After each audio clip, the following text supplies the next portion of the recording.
మనం తిరుమలకి వెళ్ళాలనుకుంటే వెళ్ళలేము. ఆయన మనల్ని చూడాలనిపిస్తే మాత్రమే వెళ్ళగలం. దీనికి బెస్ట్ ఎగ్జాంపుల్ నేనే.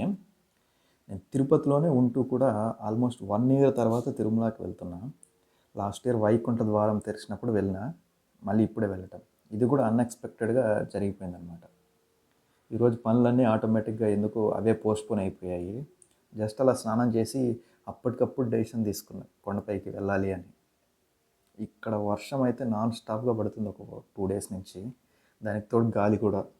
ఆ గాలి అయితే ఎంత ఘోరంగా వీస్తుందంటే నా గొడుగు విరిగిపోయి పైన క్లాత్ చిరిగిపోయి ఎక్కడికో ఎగిరిపోయింది అది కూడా. ఈ వర్షానికి మాల్వాడి గుండంలో, కపిల్ తీర్థం, జంగిల్ బుక్‌లో వాటర్ ఫాల్స్‌లో వాటర్ ఫోర్స్ అయితే బాగా పెరిగిపోయింది.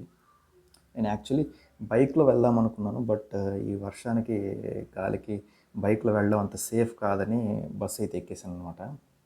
బస్సులో అయితే కండక్టర్లు ఎవరు ఉండరు. బస్ స్టాండ్‌లోనే టికెట్ తీసుకోవాలి మనము.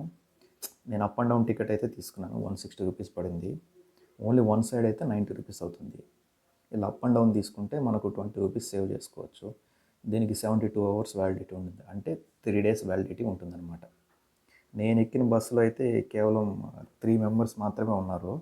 జనరల్‌గా ఏంటంటే తిరుపతి నుంచి తిరుమలకి వెళ్ళాలనుకునే వాళ్ళు మ్యాక్సిమము నడిచిపోవడానికే ప్రయత్నిస్తారనమాట. జనరల్‌గా అంటే అలిపిరి నుంచి కానీ, శ్రీవారి మెట్టు దగ్గర నుంచి కానీ వెళ్ళడానికైతే ప్రయత్నిస్తారనమాట.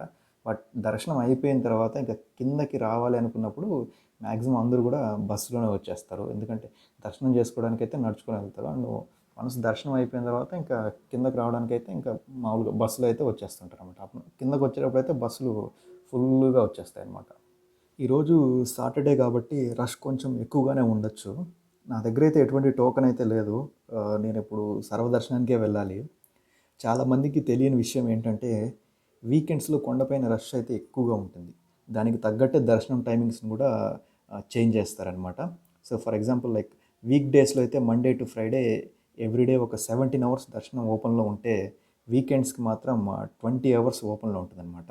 ఇక్కడ క్లైమేట్ ఎలా ఉన్నా సరే వీకెండ్స్‌లో మాత్రం యావరేజ్‌గా ఒక 75,000 అయితే దర్శనం అయితే చేసుకుంటారు. దానికి తగ్గట్టే దర్శనం టైమింగ్స్‌ని కూడా చేంజ్ చేస్తూ ఉంటారనమాట టీటీడీ వాళ్ళు. ఇంతసేపు బస్సులో ఉంటే తెలియలేదు గానీ, బస్సు దిగినాక తెలిసింది ఇక్కడ చలి మామూలుగా లేదు. తిరుమలలో అయితే క్లైమేట్ నెక్స్ట్ లెవెల్‌లో ఉంది. తిరుపతిలో జస్ట్ వర్షం అండ్ గాలి మాత్రమే. ఇక్కడైతే వర్షము, గాలితో పాటు విపరీతమైన చలి గూడా ఉంది. అసలు కొండ మొత్తం ఫాగ్‌తో నిండిపోయింది. మార్నింగ్ టైంలో అయితే 1 మీటర్ డిస్టెన్స్‌లో ఉండేవాళ్ళు గూడా కనిపియట్లేదు. ఈరోజు మన షెడ్యూల్ వచ్చి వెంగమామ అన్నదానానికి వెళ్ళి తినేయాలి ఫస్ట్ అయితే. సో, అన్నదానం టైమింగ్స్ వచ్చి మార్నింగ్ 8:30 నుంచి 10:30 వరకు అయితే బ్రేక్‌ఫాస్ట్ సర్వ్ చేస్తారు. 10:30 నుంచి 4 వరకు అయితే లంచ్ ఉంటది. 4 నుంచి 5 వరకు అయితే బ్రేక్ ఉంటుంది. మళ్ళీ అన్నదానం క్లోజ్ చేస్తారు. మళ్ళీ 5-10:30 వచ్చి డిన్నర్ అయితే సర్వ్ చేస్తారనమాట. సో, ఇప్పుడు తినేసిన తర్వాత మళ్ళీ నేను వెళ్ళి వారాహ స్వామిని అయితే దర్శనం చేసుకొని దాని తర్వాత అయితే నేను సర్వదర్శనం క్యూ లైన్‌లోకి వెళ్ళిపోతాననమాట. సర్వదర్శనం అంటే ఏం లేదు. మన దగ్గర టోకెన్ ఏం లేదు. ఇప్పుడు మనం క్యూ లైన్‌లోకి వెళ్ళిపోతే ఒక 2 ఆర్ 3 అవర్స్ తర్వాత మనకు ఒక టోకెన్ విత్ టైమ్ స్లాట్ అయితే ఇస్తారు. తర్వాత మనల్ని వైకుంఠం క్యూ కాంప్లెక్స్‌లోకి అయితే పంపించి దాని తర్వాత అయితే దర్శనానికైతే వదులుతారనమాట. సో, ఈరోజు శనివారం కాబట్టి రష్ కొంచెం ఎక్కువే ఉండొచ్చు. దర్శనం అయితే అయిపోయింది. నాకైతే 8 అవర్స్ అయితే పట్టింది. జనరల్‌గా సాటర్‌డేస్ అయితే 8-12 అవర్స్ అయితే దర్శనం అయితే పడతదనమాట సర్వదర్శనం. సో, ఈరోజైతే తిరుమలకైతే ఇంకా గుడ్ బై చెప్పేయాల్సిన టైం అయితే వచ్చేసింది. మళ్ళీ నెక్స్ట్ మంత్ అయితే మళ్ళీ వస్తాను డిసెంబర్. ఈరోజు 30థ్ కాబట్టి మంత్ అయితే ఈరోజుతో అయిపోయింది. మళ్ళీ నెక్స్ట్ మంత్ అయితే కొత్త కోట అయితే స్టార్ట్ అవుతది.